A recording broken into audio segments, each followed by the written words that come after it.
Hey friends, greetings from the Golan Heights. My name is Dalton Thomas. This is a Middle East situation briefing. Periodically, every few weeks, every week or two, we put out one of these videos just giving it's intended to be a succinct survey overview of what's happening in particular hotspots in the Middle East. As you have probably seen, the clashes in Gaza and southern Israel are hot and heavy at the moment. So I'm going to take a few minutes and share a bit about that and bring you up to speed. We've been bombarded with a lot of requests from people to help them understand what's taking place. Marco Moreno has been doing a number of podcasts, both on the FAI app and on our Telegram channel. If you don't subscribe to our Telegram channel or have our app, make sure to go do that. Marco has been covering the backstory, the backdrop to this recent clashes that began about a week or so ago. I'd encourage you to go listen to those. I'm going to do a bit of a broad overview now on the history of Gaza, because people have heard about it for the last 15 years or so in the news, because every few years there's another round of clashes. And I think it's important to understand the big picture 10,000-foot view of this so that you don't get lost in the weeds. Before I go on, I just want to apologize for my congestion. I'm a bit under the weather at the moment, but wanted to do my best to power through this in light of everything that's going on. Also, before we jump into this, I'll make mention of this, that FAI is sponsoring families from the south of Israel that are being bombarded right now by the missile attacks by Hamas and Islamic Jihad. We're sponsoring hotel rooms for them in the north, both in the Golan Heights and in the Upper Galil, which is in the northern part of Israel, which at the moment is the only place in Israel that's way out of the range of the rockets. So we're bringing families with young children specifically up to get some relief and respite from the constant, incessant missile bombardment. So if you'd like to throw in on that financially, that would be amazing. We're going to take out as many rooms as we have financial resources for. Anything that you give, we'll put a link under here. Anything that you give will go towards that. It's not going to go to something else. If you designate it and earmark it for that, it's going to go to these hotel rooms for these families, and we'll update you more on that later. With that said, let's jump into the issue of Gaza. If you jump on Twitter right now, Instagram, social media, the polarity is insane. From people on both sides of the things, condemning the Israelis, condemning the Palestinians. And you have this just mind-numbing clashing of people. And for the most part, by and large, it's people who are not even aware of the dynamics that led to it. They're just bringing their prejudices and predispositions politically, spiritually, religiously, ethnically to the table. And a lot of times people are just projecting their own personal national, ethnic, religious identity struggle onto this one. So you'll see certain people gravitate to different sides of the conflict by virtue of the fact where they have grown up, what their ethnic background is, what their religious background is, etc., etc. So it's very important to understand the modern history of Gaza. Now, we could go back, and we'll do another session on this at another time and go back. But right now what we want to focus on is an event in 2005 that's very significant. That if you don't have this in the equation, you're gonna lose your way in the forest of the rage over the issue of who's right, who's wrong in this most recent clash. So what happened in 2005? 2005 was, in many ways, I think what we could call the death of the land for peace paradigm.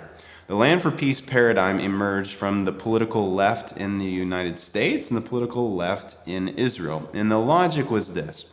From the left in Israel and from the left in the United States, the idea was this: if we give land up, if we give land as Israelis, if we remove Israeli citizens from this land and we give it to the Arab population and we withdraw and give them full autonomy, that will be the basis for creating peace, land for peace. 2005 was really the death of that in many ways. Why? Because many times in the past there had been discussions about land for peace, and there was land given, land taken, land given, land taken.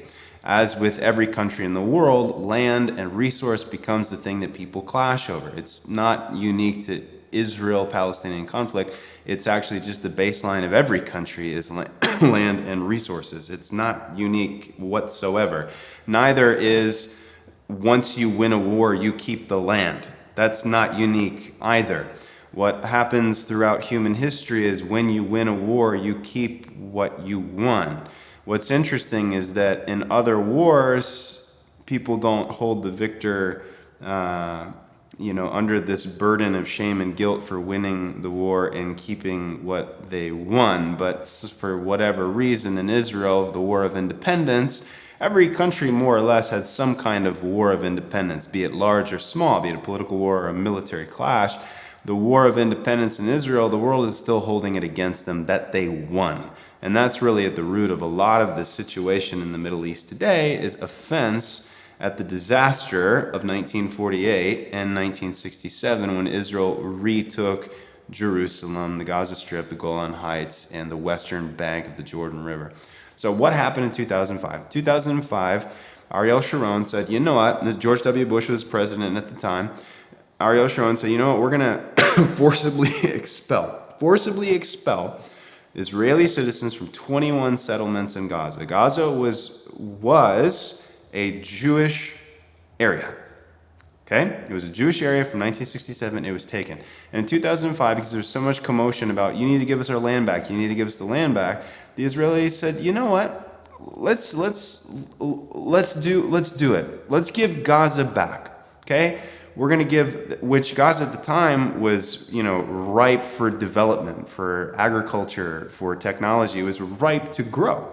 And so they said, it was a really painful thing in the Israeli society to force people out of Gaza. I mean, think about it. The military said, if you don't come out willingly, we're going to forcibly come in and take you out. Jewish Israeli soldiers taking Israeli Jewish citizens from their homes to give them to Palestinians. Now, I mention that because oftentimes in pop culture discourse on Instagram, people will bring up the issue of ethnic cleansing, and they'll say, Israel is guilty of ethnic cleansing. But when we look at Gaza in 2005, you could say, okay, yeah, there was ethnic cleansing. The Israeli cleansing of Israelis from Gaza to give it to the Palestinians in an optimistic attempt at land for peace, because Israelis want peace. They want their land, yes, but they also are willing to make concessions. Back when Hillary Clinton was running for president, Bill Clinton was at a campaigning for her, and it was during clashes with Gaza at the time, and someone said, Bill, what about Gaza? Hillary's terrible on Gaza. And he said, what about Gaza? I'll refrain from doing my best Bill Clinton impersonation right now. He said, what about Gaza? He said, I broke my back for Gaza during the Oslo Accords, during the 90s. I broke my back for the Palestinians. We made a deal where they could get they're going to get all this. And at the end of it, after we brokered this massive deal, the Palestinians said, nope. And they walked away.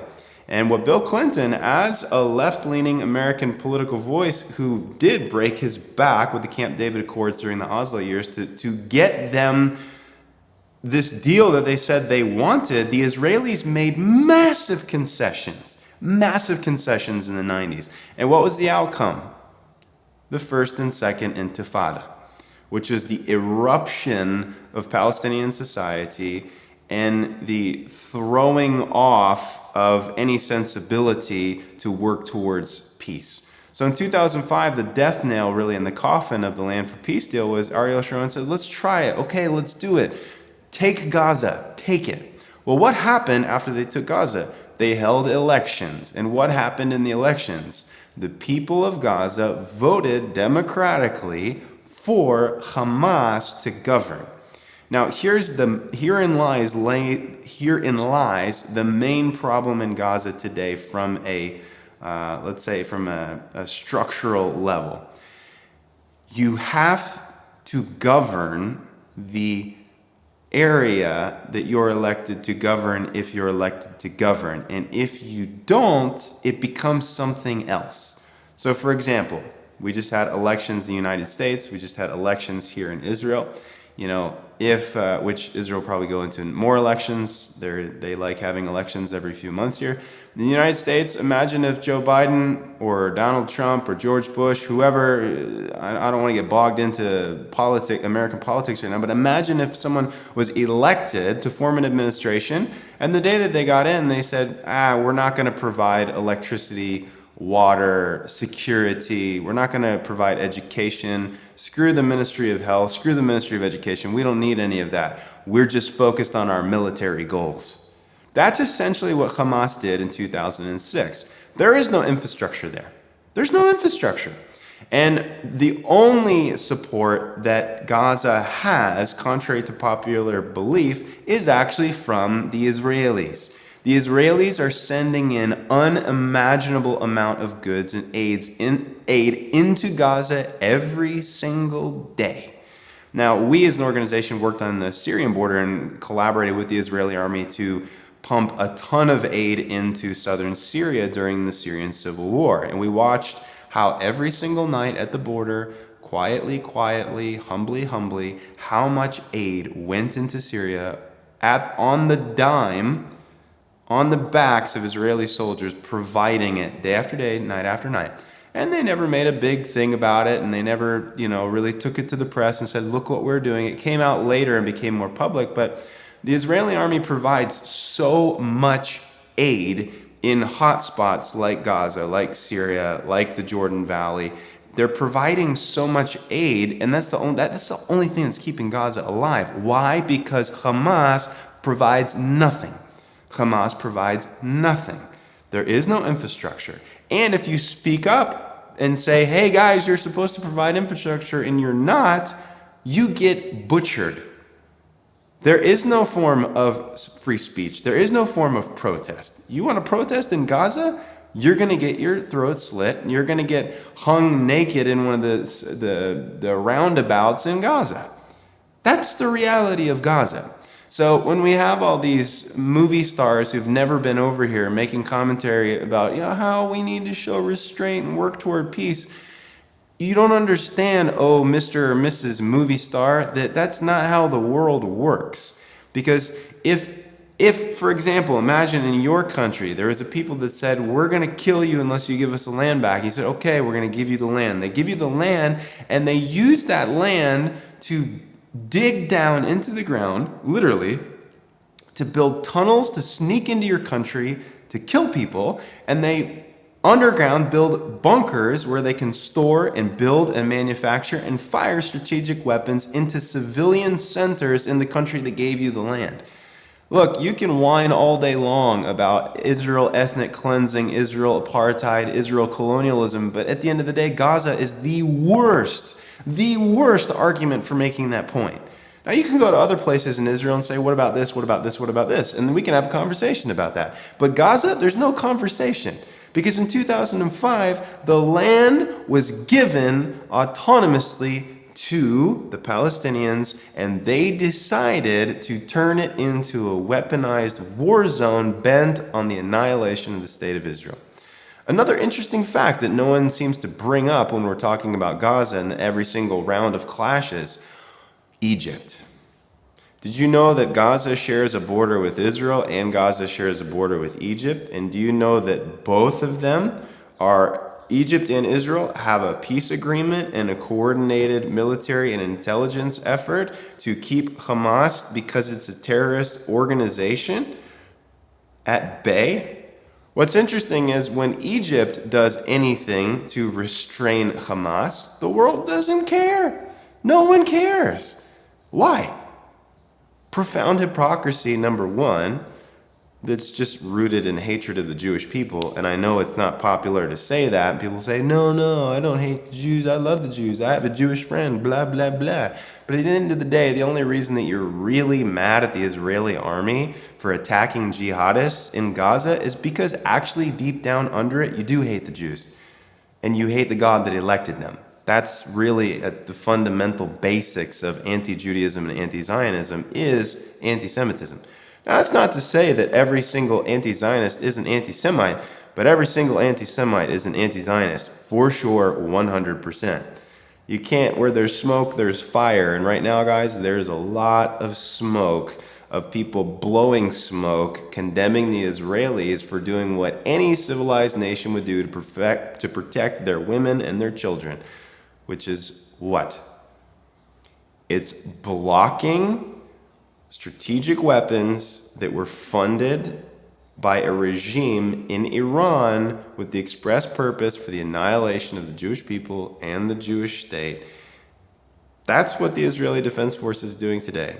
And I could say, well, Dalton, what about all the civilian deaths in Gaza? Guys, no pun intended here, but it doesn't take a rocket scientist to understand the death toll in Gaza. And everyone should be aware of this. I think everyone is aware of it. They just choose to close their eyes to it. But the reality is this: before Israel does a strike in Gaza, they call every cell phone. They send text to everyone in the area. They do what's called door knocking. They drop an explosive on the roof to let everyone know that we're going to target this building because this building is a strategic building that Hamas or Islamic Jihad or one of these proxy forces is using for infrastructure, communication, engineering, manufacturing, firing, training, funding, whatever, and we're going to eliminate it. So please, civilians, get out of the way. And a lot of the civilians get out of the way because they understand the legitimacy of it. The other civilians don't. So we could say this as a bottom line thing here. Gaza is being held hostage by Hamas, and they can't say or do anything about it. Now, every now and again on social media, someone will say, I met a friend, I have a friend who's Palestinian who, blah, blah, blah. And they'll tell the story about how the Palestinian their lives are so broken because of the Israelis, what the Israelis have done to them in Gaza. Guys, if you sit with people from Gaza, they can't be honest with you. Yes, of course, there's going to be Palestinians in Gaza who hate the Israelis, who hate Jews, who hate Jewish presence on Jewish land. I'm aware of that. But there's a lot of good people in Gaza who don't hate Israelis, who don't hate Jews. They hate Hamas, but they can't say anything about it. Why? Because if you oppose Hamas at all, you get butchered. You get eliminated. There is no opportunity. It's like living in Mosul under the caliphate and saying, oh, Mr. Baghdadi, listen, the trash and the electricity and the water and the internet services, they're not up to par. And the groceries, we don't have groceries, we don't have clean water. You need to do some infrastructure. Mr. Baghdadi would say, excuse me, we're not here to build a life of, comfort and ease. We're here to wage jihad. That's what we're here to do. And the governing body of Gaza exists not to provide infrastructure for Gaza, but to wage jihad. And if you are unwilling to acknowledge that, then you're not allowed to contribute to the conversation about the Israeli-Palestinian conflict at all, because that is the baseline reality that all the other realities are going to rest on here. Hamas is not a humanitarian organization, and they're not a legitimate government, and they're not governing, and they have no intention of governing. They are, and they will continue to be, a jihadist organization that's funded, supported, and championed, and sponsored by Iran and by Turkey, by Erdogan's AK Party and his regime, and a number of other organizations and key players, strategic players in the Middle East who support the annihilation of the Jewish state. If you don't acknowledge that, you can't see the reality for what it is at all. So the situation briefing is this in a nutshell. And Marco touched on the more recent events that led to this outburst of the rockets, and I'll end with this. Hamas doesn't just wake up on a Tuesday or Wednesday morning and say, let's lob 2,000 missiles into civilian centers in southern Israel. They fire rockets at strategic political watershed moments in Israel when things are happening, and they exploit the situation. Now, I won't get into this right now, the Sheikh Jarrah situation, the Temple Mount clashes, Marco touched on all of this, and it's very good information, and it's very succinct and to the point. So go listen to that if you haven't. But today, what's happening right now, Israel does not want to do a land incursion. They don't want to do a land offensive, on the ground offensive. Why? Because if you go in, you put boots on the ground, you're going to lose a lot of Israeli soldiers, and there's going to be a massive civilian casualty in the process. Israel doesn't want to do that. Israel, of all nations, knows the price of war, and they don't want to pay it. What they're trying to do right now through these airstrikes and from artillery shelling from outside of Gaza is to eliminate the weapons depots, to eliminate the long range and the short range rockets and the drones and the weapons manufacturing facilities, and to eliminate the head leadership of Hamas and Islamic Jihad, which is another faction on the ground in Gaza. That's what's happening right now, pure and simple. And here's the solution. If you don't want to have Israeli airstrikes in your neighborhood, don't attack Israelis with Iranian-sponsored strategic weapons from the playground in your neighborhood.